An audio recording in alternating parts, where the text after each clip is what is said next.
So, have you been asking yourself, what in the world is going on with the Epstein thing? We went from he's got to go down, let's do the list, to it's all a hoax, right?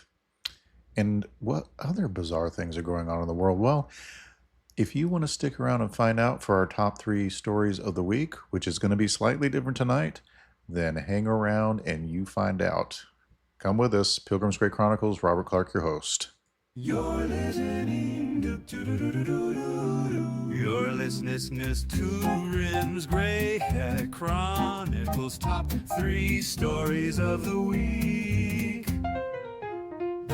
The world's gone strange, but we love a good peek. From shadows deep to the global stage, we bring the truth from age to age with harmony bold and a skeptical tone.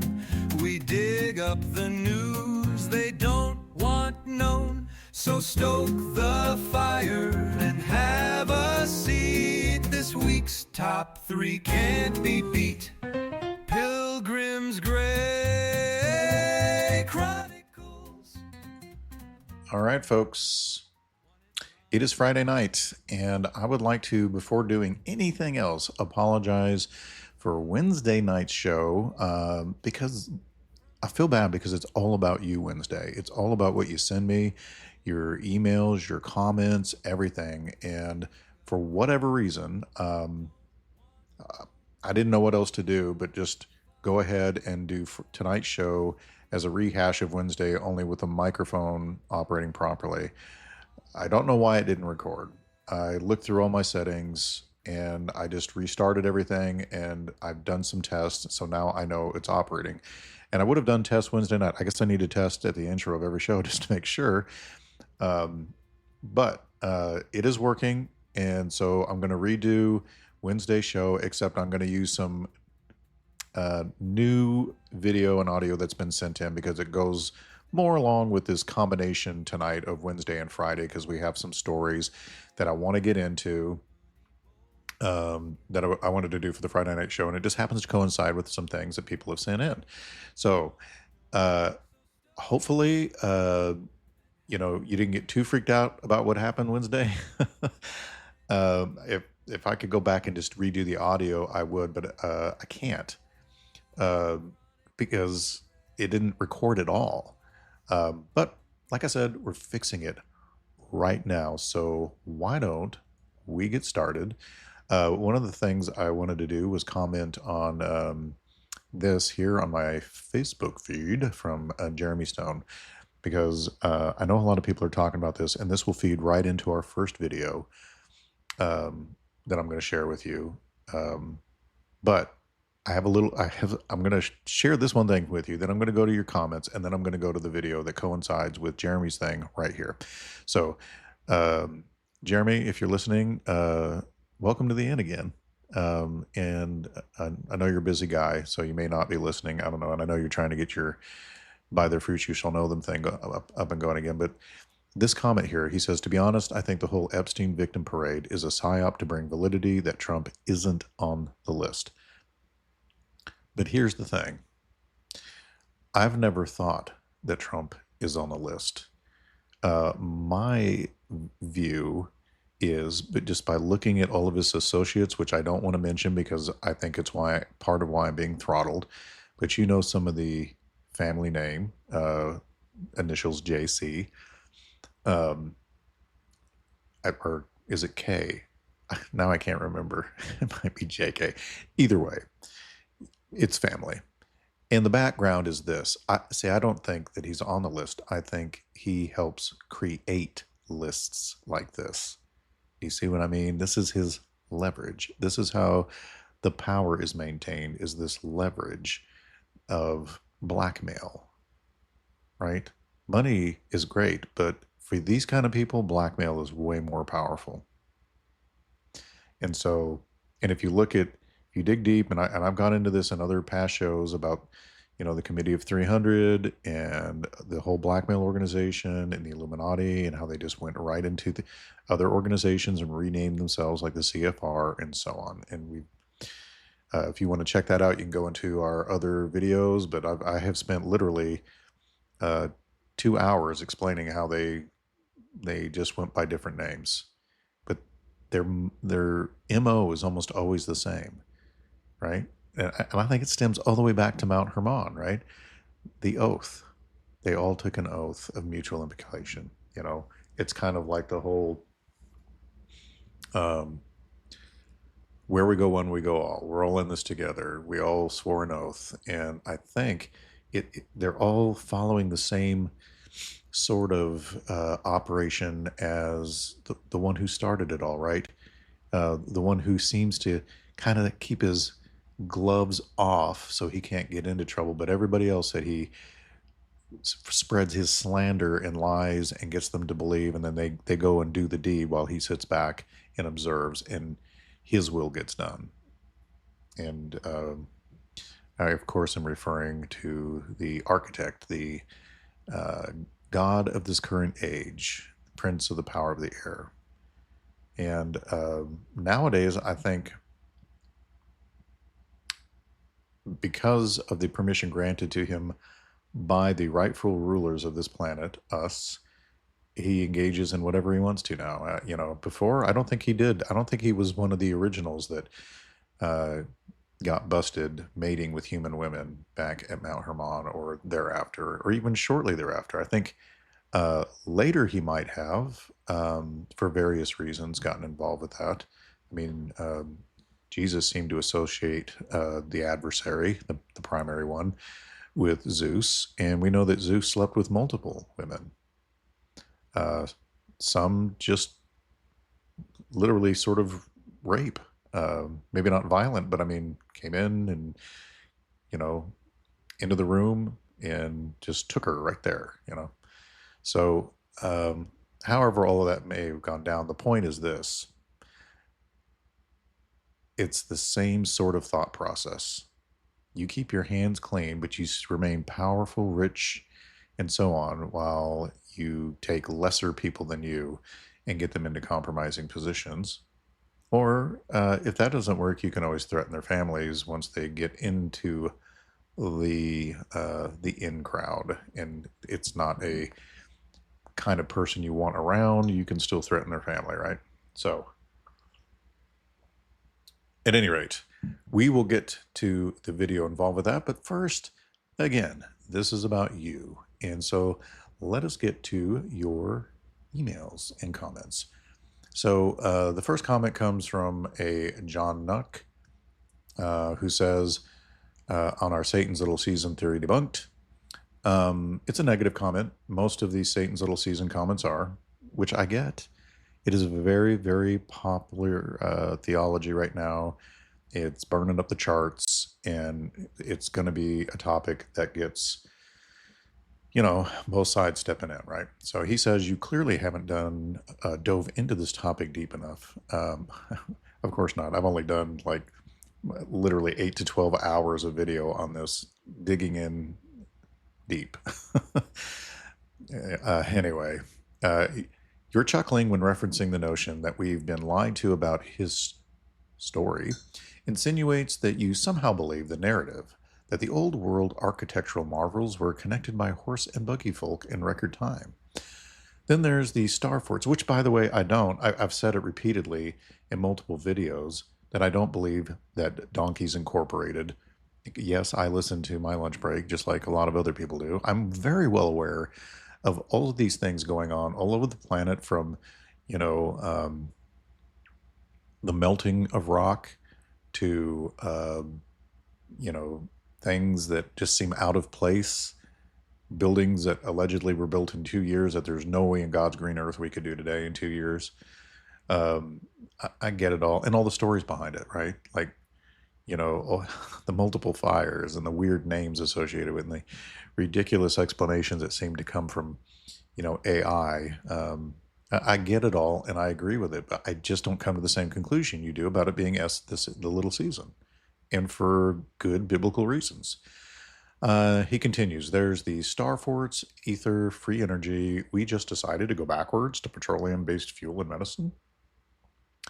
No, I don't think so, but I don't see why if I, so in other words, I, if I don't believe in the little season, then I can't think any of those things are true. I have to have the same conclusion you do, that it's the little season, in order for me to accept that the idea that some of those things that you're mentioning are correct and true. See that one of the problems of the human race, I think, is that we project that everybody must think like us, or there's something wrong with them, or I mean, and it takes a long time to learn this. I'm guilty of it too. That sometimes I don't see how somebody can do something, but that's because I wouldn't do it. I don't think that way, but not everybody thinks the way that I do, and we all need to learn that lesson. So just because I don't think like you do doesn't mean that I'm not aware of these things that you brought up. I just don't reach the same conclusion you do. And then his last sentence, pride takes over at the end of the millennial reign, and that's when Satan is released from the pit. Hence the evidence of crudeness from the end of the 1,000 years.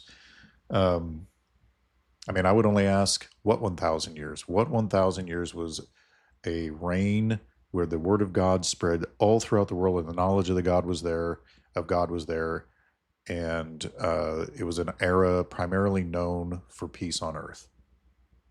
I know, and I'm well aware of the idea that the millennial reign is not perfect, or it wouldn't be saying that Jesus rules with an iron rod, and that droughts wouldn't be necessary when certain people wouldn't come up and annually and do their offering. I'm very well aware of all of that.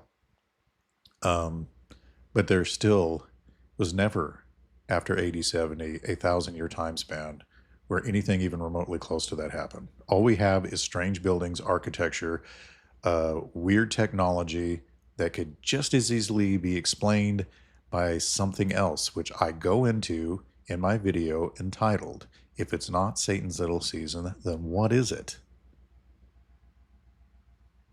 So, anyway, I'm sure you're a brother in Christ, John, and so I extend a Godspeed to you, and I'm glad that you came to the end and shared this, but just know that just because somebody doesn't think exactly like you do, or comes to the same conclusion, does not mean that they're unaware of or familiar with the things that you're familiar with.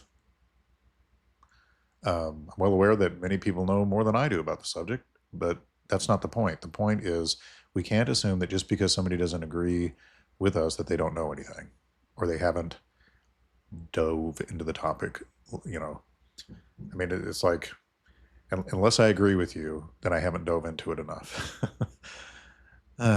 Anyway, it could just be that I'm a free-thinking person who examines the evidence and have drawn a different conclusion than you. It's not like it's a salvation issue.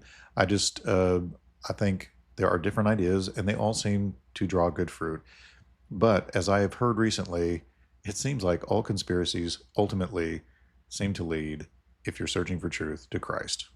So in that, we all have a common bond. All right, so listener Q&A, Satan's Little Season, Maui Fires, and End Times Eschatology. We have the Truth Puzzle Life, 5394, who says, hello, my friend. Just thought if you have time, I came across David Wilcoxon, who has a very intriguing take on Revelation and end times chronology. He is not an SLS believer and has a very compelling take on end times. He has a 3-part series, only about 15 minutes each, that seems very credible to me. If you have time, I would love to hear your take on his timeline. Have a wonderful weekend and blessings. As I commented, I will definitely check that out. I've got a lot of things, very busy this month, but I will check that out. I always try to check things out like that people send to me, and hopefully I'll get around to commenting on it or even doing a show on it. And then he continues with, about the Maui and other fires. If you know, you know. If you know what I mean. I do know what you mean. And it's very strange. I don't believe in coincidences. I just don't. I don't believe in luck either. I believe in God. And I just don't think any that, and by the way, since I don't think they're a coincidence, shame on all of those leaders that allowed people to die and seem to have intentionally brought it about. All right. And we have Rebecca here, also on the same video. And by the way, hello, Rebecca. Let's see. And I'm sorry, Rebecca, that I haven't had opportunity to give a more lengthy reply to your emails, but I enjoy reading all of them, and I have read even the lengthy ones, which I intend at some point to turn into a show. It's just so much busyness, and oftentimes I get so busy that I make stupid mistakes, like not checking a microphone. All right, so she says, just as a serpent has a forked tongue, so too it seems there are two sides to the tribe of Dan. Both come in judgment, but one to punish Israel and one to heal Israel. The tribe of Dan was the first tribe to jump ship from Israel, becoming mighty seafarers themselves, inserting their genetics into many nations, becoming assimilated by the other nations. Yes, I've heard that actually. And then it seems to me that some from the tribe of Dan bloodlines chose to align with Satan, while others from this mixed bloodline will willingly choose to follow the Almighty, Yahuwah. And this is why I think the tribes of Dan and Ephraim are not mentioned in the 144,000, because they got absorbed and hidden through the nations. So when Yahuwah calls his people out of the nations, the 144,000 come from among all nations and people groups to become an ensign for all the nations to look at to be healed. They have the Father's name upon them. They are the fulfillment of the serpent, Dan, on a pole that heals those bitten by the serpents. Two roles the tribe of Dan will play. That is very interesting, and it makes me want to look into it more to see if there's more to that. And so we can solidify that even more so, because it's very interesting. Thank you for bringing that up, Rebecca. If anybody has an interest in that, please dig deeper, and I would love to hear from you on it. In fact, if you're very knowledgeable about the subject, I'd love to have you on the show and we can discuss it, because it's clearly a hot topic right now with everything going on, right? End times, the 144,000. Where are the tribes of Israel? Is our current Israel not really true Israel? How do we keep track of the 10 tribes versus the two? How long has Israel not really been Israel and divided into, two kingdoms? All these different things that go on with the subject. All right. And now we have Bernie McIntyre on the Refuting Satan's Little Season saying, thanks for dealing with this topic. I agree with you on this matter, and I appreciate your videos. Well, thank you, Bernie, for taking the time to comment. I said this the last time when I first tried to record this, and I'll say it again. Anytime any of you takes the time out of your busy life with all the things you could be watching, you decide to sit down and, instead of just flipping through your phone at 10-second videos and 30-second videos, which just train us and the algorithm, you take time to listen to a long episode and comment on it. I am grateful for it. I'm very thankful. And it's a win-win, right? When you listen to a long video or watch a long video, it's helping you to be more of a Berean instead of just somebody who flips through 30-second to 1-minute video clips. That's just, nothing wrong with that, I guess. I just worry that we've become a nation of people that have no attention span and don't read, and it's worrisome to me. And I pray for our country that we'll become readers of books again. I love reading books. I have since I was a kid. And I attribute my love of reading primarily to J.R.R. Tolkien and my introduction to The Hobbit, and then The Lord of the Rings. And then I read The Silmarillion. And then I read Unfinished Tales. And then I read The Sons of Huron. And then I read The Fall of Gondolin. And then I just heard of a book today that I didn't even know was out there called The Fall of Numenor, which is Tolkien's collected writings put together to discuss the Second Age and the fall of Numenor. And man, I want to get a hold of that, and I'll either read it or get an audio copy of it, because I'd like to read it. Anyway, again, thank you, Bernie. And then a comment from Leslie Pitchford, who says, Satan's Little Season teaching is a false teaching. It throws out the gospel of grace. You should heed the words of the Apostle Paul from Galatians 1:6-8. And that's the one where it says, I'm amazed how quickly you are deserting the one who called you by the grace of Christ. I believe that those who listen or those who believe the Satan's Little Season teaching um, are just like any of us who may have one time not known something or believed something and then dug a little deeper and then you know what I mean? Like when I first came to Scripture, I wasn't sure what certain things meant, and then my first encounter with Genesis 6 was a Sunday school teacher teaching me about the sons of Seth theory.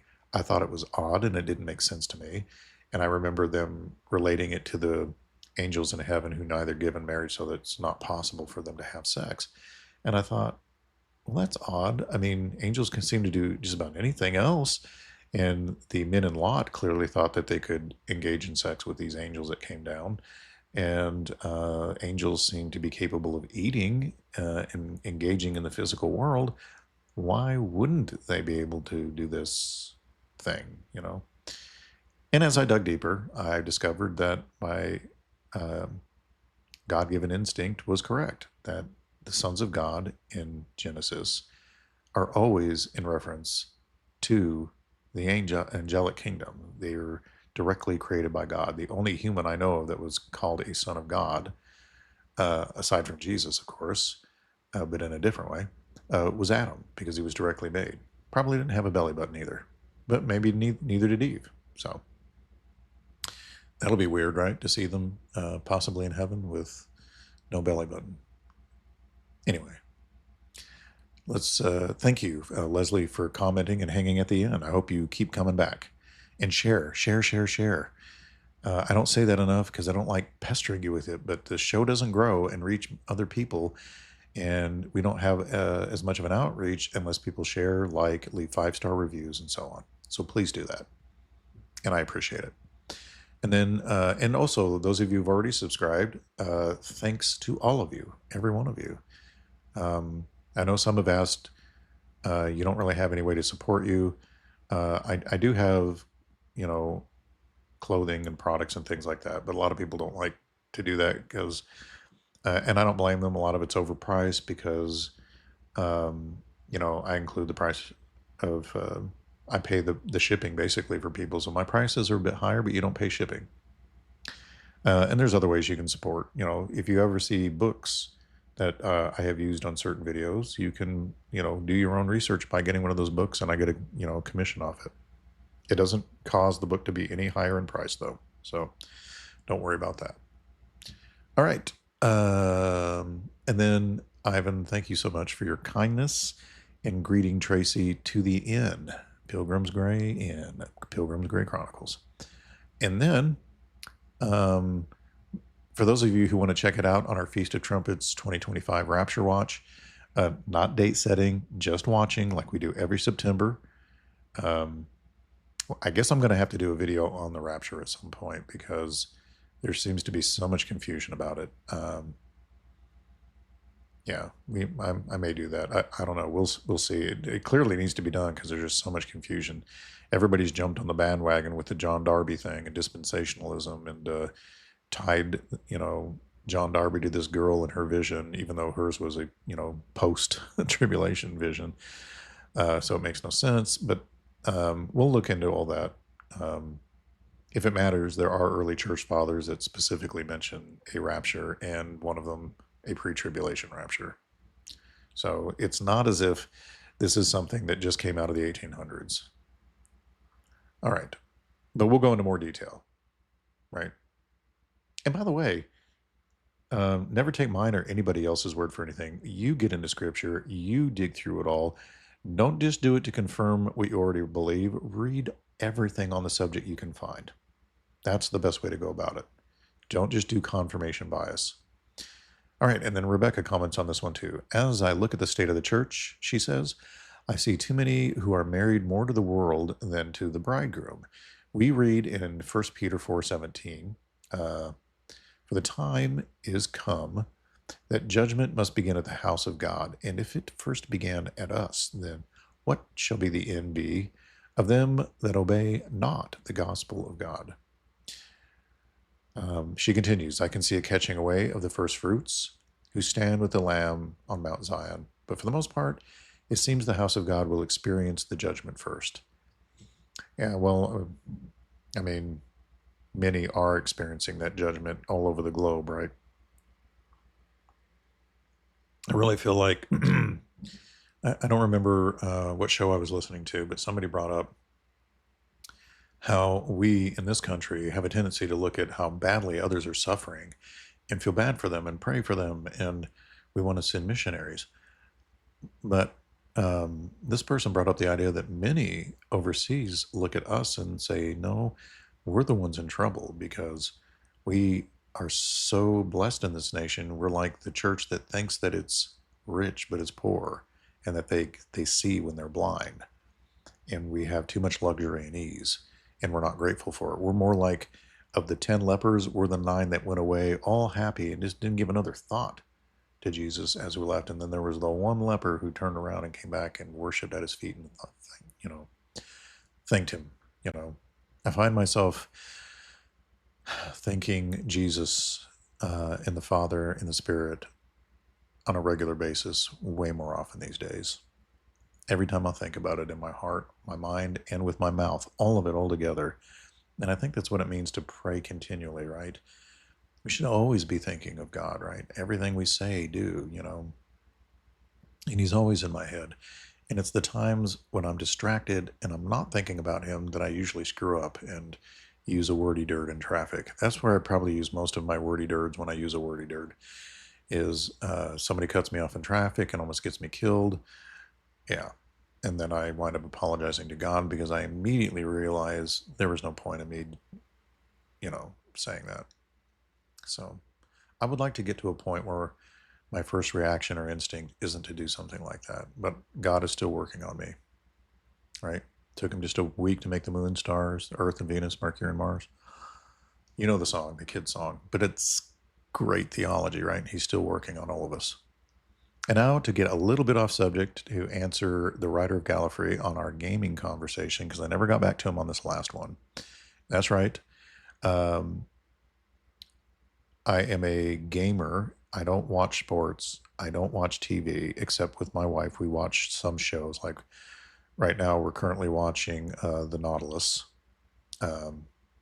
which is a show. The only reason we're watching it because I don't necessarily like Disney, and I think it's done by Disney maybe or Netflix. I don't know. All I know is I remember watching the original, Captain Nemo or 20,000 Leagues Under the Sea or whatever, where the boat electrified all the guys that got on it and everything. And I really loved it, and I'm really enjoying the show, honestly. So, for what it's worth, if you like that kind of thing, so far Nautilus seems to me to be a pretty good show. But we don't watch a whole lot of TV.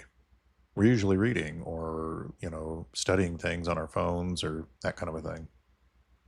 I don't have a whole lot of time to do that when we have goats, chickens, and so on.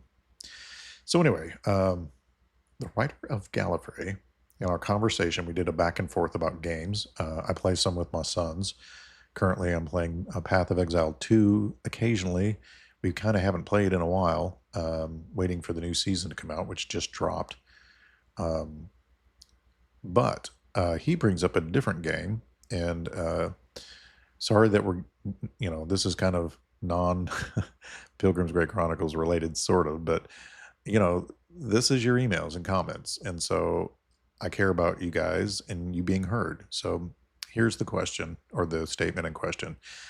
He says, "Oh, that's what's up. Baldur's Gate was one of those games my friend had to pull my arm to get. But once I did, I love that game basically instantly." And he says, "I'm in a similar boat. I have yet to beat it. I'm currently within the 3rd act within the city. Have just a few more quests to do. Said friend and I rolled a Paladin and Death Angel modded class, respectively. It's been an absolute blast." Yes, it's a great game. And then he says this because I carry 2 monks in every party I go through. It says, "I've heard monk is pretty good. Ran that primarily on Lizelle, but never did get too detailed with it. What form of monk do you find yourself running?" I run 2. I run one. I always have one that is just bare hand-to-hand combat, and I'll explain why in a second. Then I run a second one that is primarily based on elemental type damage.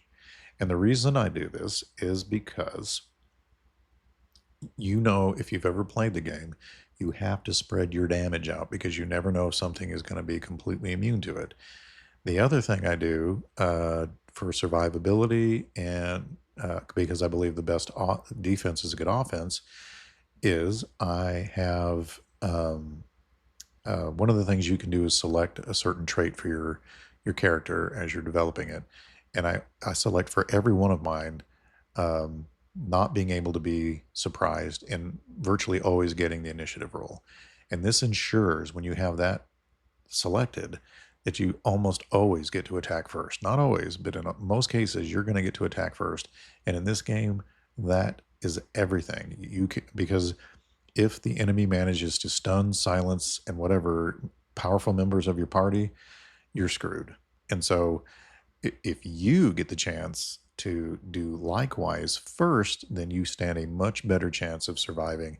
And the monks have some unique abilities like being able to instantly pretty much go from one location to almost anywhere on the map twice within a certain amount of resting period.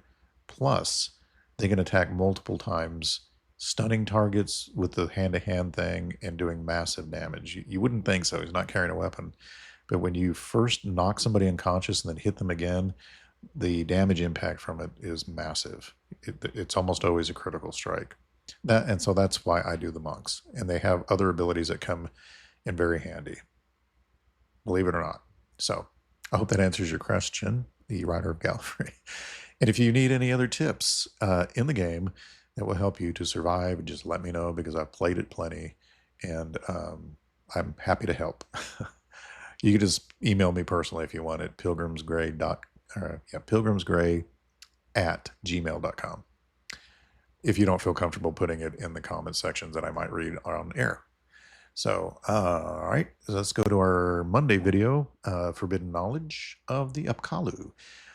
This was my John Daniels read, and again, fantastic article. And if you haven't joined his group, which I put a link in the comment section, it's basically Theology in 5. Always a good read. I don't necessarily agree with every article, but it doesn't matter. I still read it anyway because even the articles I don't necessarily agree with are still well written and very informative, and I still learn things. So it's really good stuff. I highly recommend you look up John Daniels' Theology in 5. And so Rebecca comments, Abba, Father, give us strength to stand strong against the encroaching evil. May your kingdom come and your will be done once again on earth as it is in heaven. Yes, amen. I agree that we really do need that. And we should be asking or giving God permission to work in our lives because he doesn't like to interfere with free will.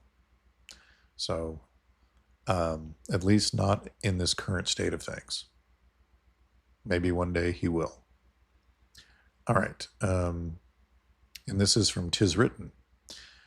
And this is a challenge. So let's get to this. Jesus is talking to his disciples in Matthew 16:28. And this is a comment on if it's not Satan's little season, then what is it? That video.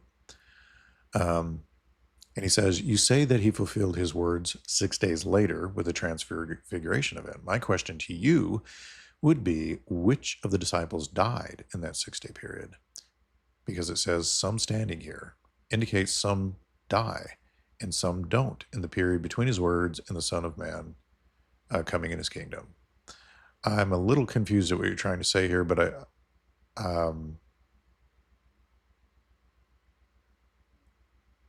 because I know that the reverse of that also is an issue because AD 70, or actually AD 95, which virtually all scholars agree is when John wrote that. And the reason they believe that is because early church fathers literally said the date.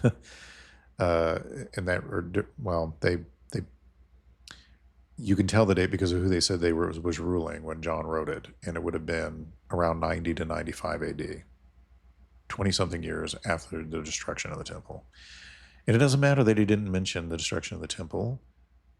What matters is that they date it to that based off of what the early church fathers said about when he wrote it and who was in charge at the time. So I mean, things like that matter. We can't just make things up that he wrote it in AD 70 or prior to it, just because of a lack of evidence of something. I don't think the destruction of the temple was his primary focus on what he wrote. Either way, um, that being the case, he was the only one left standing. Everybody else had been martyred. And so he said some standing here. So there would have to be more than just John if the Satan Little Season thing is correct, and AD 70 was the approximate time of the Jesus returning, and 7-year period, and whatever, all of that. So I'll tell you what, 'tis written, I will write a comment to this that goes into more detail, because clearly you're going to want a longer answer than what I just gave you right here, and that's fine. I will definitely get to writing you a lengthy answer on that, because I like spending more time on some of the negative comments to help not only listeners who don't know about such things, but also to show that I will politely address, the iron sharpen irons type of questions. I hope that helps. I pray that it does, and that I answer fairly and honestly and in a loving manner. I know sometimes I can be testy, but I work a lot of hours. Not that that's an excuse, but you know what I mean. All right. Yes, and then a comment on Tartaria from Stardust. It says AI reader equals skip. I agree. That's why I changed over. But you have to understand, and I've said this a number of times, and by the way, thank you, Stardust, for even commenting and taking at least the initial time to listen. Early on, I had to do the AI reading stuff and letting something else read my script after writing it, because I didn't have time to do it. I have more time now, and so I'm doing it. But at the time, I did not have the time to do it. So apologies. Maybe I guess I need to make a new Tartaria video with just me speaking. And if you'd like one, tell me what about Tartaria you would like to know about. What specifically? And I'll approach it from that angle. All right. And then Rebecca, yeah. Okay. So this gets into my Wednesday night mailbag show, which you'll hear the opening song and you'll hear the opening video I used, which is going to be different tonight. But my microphone wasn't working. So all the microphone stuff, like my talking during the intro, when the volume drops, and all these different things didn't work. I have since fixed the problem. I really don't understand totally. It was one of those things literally where I turned it off, I turned it on, and everything's working again. Like magic. I don't get it. And it could just very well be that I prayed and asked God for help to figure these things out, and that was the answer. And maybe I'm being messed with in the spiritual realm with spiritual warfare. I don't know. So apologies to all of you for screwing up the Wednesday night show. But, maybe pray for the show so that, spiritual warfare is a real thing. Sometimes it's just we make mistakes, but sometimes it's really spiritual warfare, and they can mess with us in various ways. Now, read the book of Job if you don't believe it. All right. And so that is it on the comment section. I actually have some others, but I don't want to make the show too long. We're already going on 40 minutes, and I wanted to get into these other videos.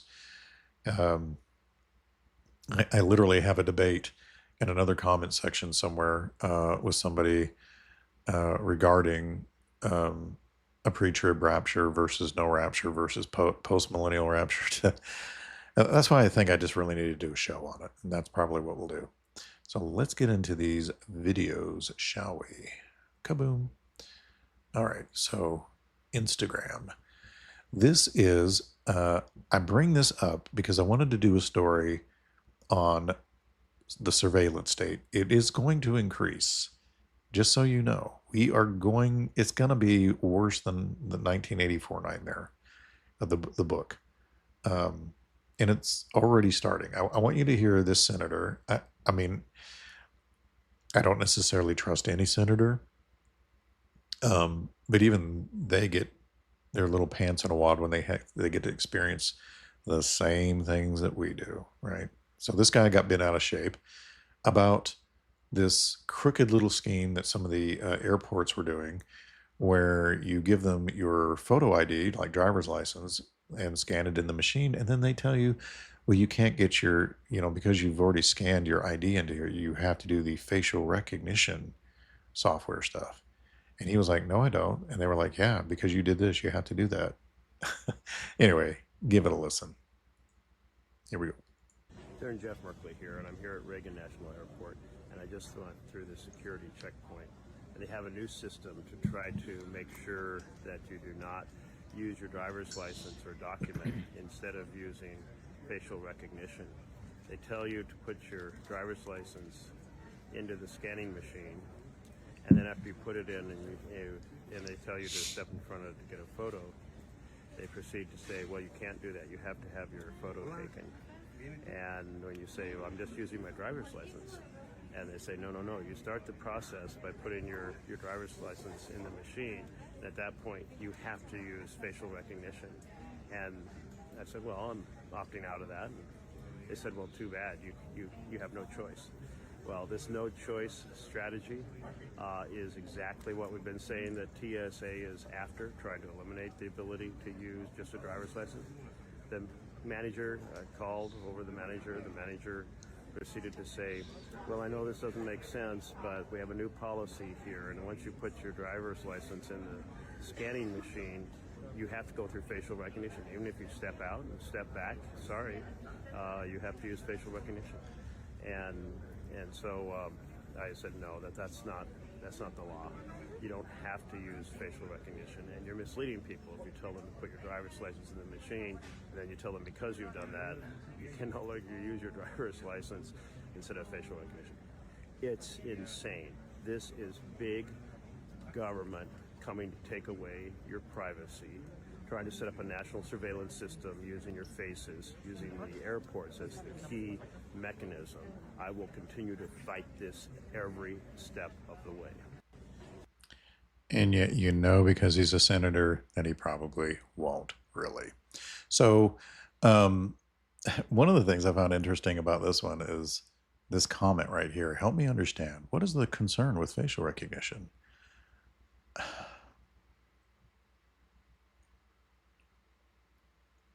Your Fourth Amendment right to privacy, to not be checked on, scoped out, looked at, everything about you known, everywhere you go monitored. I don't know. That seems like a problem to me. I don't want my government knowing everything I do, everywhere I go, anytime I'm anywhere near a camera, which, by the way, cameras are going up everywhere. Even in small cities, they're going up everywhere. So just be aware of that. It's Orwellian for sure. I think we're pretty much past the point of Orwellian. It's amazing how much he foresaw. All right, and then this one is just for your amusement only. It is this viral video that went out there. I hadn't seen this or heard of it, but somebody sent this in to me. And for those of you who don't know, I'm also a 9/11 truther. There's no way that building went down the way they said it did. There's no way all those coincidences are just coincidences. Like with Mr. Silverstein, the most lucky guy on earth. Anyway, well, I will play this for you and enjoy Passport Man. It was like an amazing coincidence that even though everything from the plane was destroyed in an incredible burning inferno, his passport magically floated safely to the ground. Was it singed at all? Was it even singed? I have a show called Doom Scrolling where we just watch all these conspiracy videos, and one of them, Passport Man, where they made a superhero just out of passports. I mean... The FBI tells NBC News it was some distance from Ground Zero that a civilian found a passport lying on the street belonging to one of the suspected hijackers. Sir, we found the passport belonging to one of the hijackers, blocks away from the attack. Excellent work, Special Agent. Free the 5 dancers at once. Sir, what if someone just planted the passport there? Heck! Nonsense, you fool. We must invade the entire Middle East. The indestructible passport is gone. Someone took it.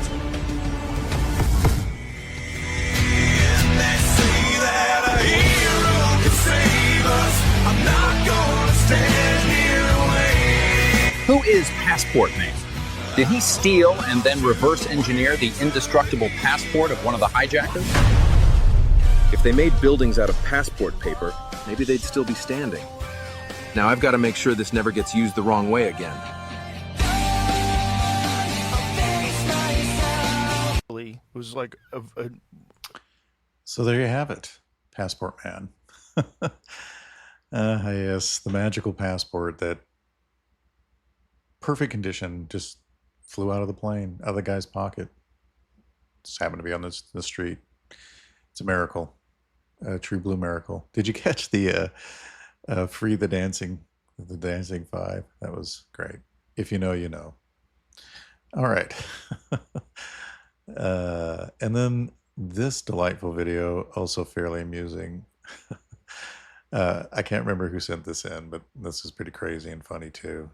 So anyway, for those of you who are just listening on audio, really subscribe to the YouTube channel, because I upload both an audio version to the podcast section and also a video version to Seed War Current Events and to the podcast section of our YouTube channel.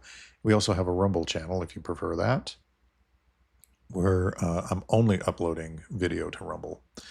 So that being said, just do a search for Pilgrimsgrey Chronicles. You'll find us. Here we go. It's what bothers people about this Palantir thing. Yeah. Yeah, we were talking about that yesterday. Yeah. The Palantir thing is very odd. Well, you know, Peter Thiel's giving a 4-part lecture on the Antichrist. This is like me doing a 4-part lecture on Long Island racism. Just to show everybody, you know, how much I know about it and how scary it is and how we got to watch out for it. But it's totally not me or anyone I know. It's so strange to have this. You build military AI, military drone, autonomous drone technology to export to war zones all over the world. You build domestic surveillance technology to surveil our friends and neighbors. And then your other pet passion is the Antichrist. It's odd. Wouldn't you include tennis? Wouldn't you go, and I'm big into tennis? Something else. It's odd, and I like ice fishing. I build autonomous drone technology. I build domestic surveillance technology. And I love lake trout. And I love lake trout, and I love big mouth bass fishing. Yeah. But instead, he goes, and I've also developed quite a keen interest in Satan. And I'd love to. It's what bothers people about this Palantir thing. Yeah. It's, you just can't make this stuff up. If this was a movie, it would be hard to believe, wouldn't it? Everything that's going on. All right, in our final video here, and this is the, okay, so this, when I mentioned Jeremy Stone earlier in his comment, and how I think Trump is not on the list, but he is the one who makes it, at least part of the group that makes it. And they're all in on it together, and that's why you'll never see it released, ever. And that's why you're being gaslighted, that it was all just a hoax by the Democrats. And how do we know this? All we got to do is listen to their own words. They act magically like they never said things like this. Well, anyway, I'll just let you listen. With the famous island with Jeffrey Epstein. That island was really a cesspool. There's no question about it. Just ask Prince Andrew. You say that the FBI has Epstein's list. They're sitting on it. That doesn't seem like something you should do. You're protecting the world's foremost predator. That seems like an evil thing to do, regardless of who may be embarrassed in the release of that list. Why is the FBI protecting the greatest in human history? Simple, because of who's on that list. Who killed Jeffrey Epstein? This doesn't look right. It doesn't look like a suicide. Would you declassify the 9/11 files? Yeah. Would you declassify JFK files? Yeah. Would you declassify the Epstein files? Yeah, I would. All right. I guess I would. I think that less so because, you don't know. You don't want to affect people's lives if it's phony stuff in there because there's a lot of phony stuff with that whole world. But I think I would, or at least Do you think that would restore trust? Help restore trust? Yeah, I don't know about Epstein so much as I do the others. Certainly about the way he died. It would be interesting to find out what happened there because that was a weird situation and the cameras didn't happen to be working, et cetera, et cetera. I want to talk to you about the Epstein case. I have worked on this for years, trying to get those records of who flew on Epstein's plane and who helped him build this international human trafficking ring. Absolutely, Senator. Child trafficking has no place in the United States of America, and I will do everything, if confirmed as FBI director, to make sure the American public knows the full weight of what happened in the past. Release the list. Seriously, we need to release the Epstein list. That is an important thing. The DOJ may be releasing the list of Jeffrey Epstein's clients? Will that really happen? It's sitting on my desk right now to review. A lot of people are wondering, because you said last week that you have the Epstein files on your desk, is when can we see them and what's taking so long to release them? I do. Jesse, there are well over, this will make you sick, 200 victims. 200. So we have, well over 250 actually. So we have to make sure that their identity is protected. Other than that, I think tomorrow, Jesse, breaking news right now, you're going to see some Epstein information being released. There are tens of thousands of videos of Epstein with children or child. What kind? Are we going to see who was on the flights? Are we going to see any evidence from what he recorded? Because he had all of his homes wired with recording devices. Yeah, what you're going to see, hopefully tomorrow, is a lot of flight logs, a lot of names, a lot of information. But it's pretty sick what that man did. Bill Clinton. Nice guy. Got a lot of problems coming up, in my opinion, with the famous island with Jeffrey Epstein. That island was really... So there you have it. Do you find it interesting that when he was being interviewed there, that, and because of what I believe, is that he and others helped form that whole ring. They may not have been participants actually in it, so they wouldn't be on the list, but there might be information that shows that they made the list, which is why they don't want it out. Because it will implicate them in setting up the ring, which means they are guilty of and having knowledge of this trafficking ring, which if anybody's been following this deep dive on this, this stems way back. This is way back. One of the first big cases that broke about it was the whole Franklin banking scandal thing in Nebraska. If you don't know about that, go look into it. It's where we come across the finders. And all of the stuff, and pretty much the investigation was shut down by the CIA in the interest of national security. But it doesn't matter. This is never going to see the light of day like you want it to, and I hate to say it, it's just not. As long as all of these weasels are in charge, and they will be, the only thing that's going to cure this is the return of Jesus, when they all have to answer to him, because they're all in power, and this is a global thing, a worldwide thing. So it's all over the world. I don't know how you stop it. And I would say you could elect your way out of it, but I don't believe in the election process anymore. What I do believe in is that God is in charge. He knows what's going on, and all of this will be stopped by him at some point. And God help those who involve themselves in this. It would be better if they'd never been born. For you to do this to underage kids, minors, and so on is just horrific. And you won't get away with it forever. So all this ingratiation that you did, thinking you'd never get caught, you're going to get caught at some point. And whatever you get, you get. So that is our show for Friday night. I hope you guys, check out all the other videos. Every Monday, Wednesday, and Friday night, we put one out. I try not to make any errors, but occasionally I do. So again, I apologize for Wednesday's video. A lot of interesting things coming up. I don't want to share them yet because it's premature, but we have a lot of exciting stuff coming up. So you want to subscribe. You want to hit like. You want to make sure that you're in because we're not done. There's plenty more out there in this seed war going on that needs exposing and demonstrating. And so if you want to know what those things are and you want to go into deep dives on this and you want to go into theologically sound dives on this, then make sure that you hit that bell and share it with your friends so that you know that they know as well, right? I mean, part of our purpose in remaining here as Christian people is to get good information out and share the truth. So I pray that you do that, and Godspeed to every one of you, and God bless you and your families, and let's all try to have the best weekend we can have. See ya.